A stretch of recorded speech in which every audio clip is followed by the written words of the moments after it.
Good morning my lovely people. আজ তো সকাল সকাল স্কিন কেয়ার। প্রথমে একটু সুইস বিউটির গোল্ড সিরাম ভালো করে ফেসে লাগিয়ে নিলাম। তারপরে স্কিনটা দেখো কি চকচক করছে। কমফোর্ট দিয়ে তারপর জামা কাপড়গুলো ভিজিয়ে দিয়ে মেলে দিয়েছিলাম, এখন চেঞ্জ করতে এসেছি।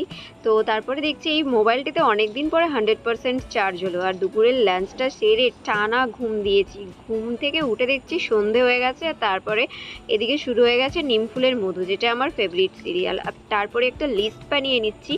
এই লিস্টটা বানানোর কারণ হচ্ছে কলকাতা যাব, তো কিছু কেনাকাটার আছে, সেটারই লিস্ট। তারপরে এই আসন বোনার ক্রুশকাঠিটা খুঁজে পেলাম, তাই জন্য চোখের সামনে রেখে দিলাম যাতে সহজেই পেয়ে যাই, কারণ আসন বুনতে ভীষণ ভালো। যখন কোথাও যাই তখন দেখো কানের হাতের সামনে পাই না, আর হঠাৎ করে এইগুলো খুঁজে পেলাম।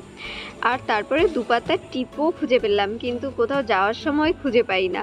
আর রাতের বেলায় তো নাইটি পরে না ঘুমোলে ঘুম ধরে না, এখন তো মশারির ভেতরে ঢুকে গেলাম।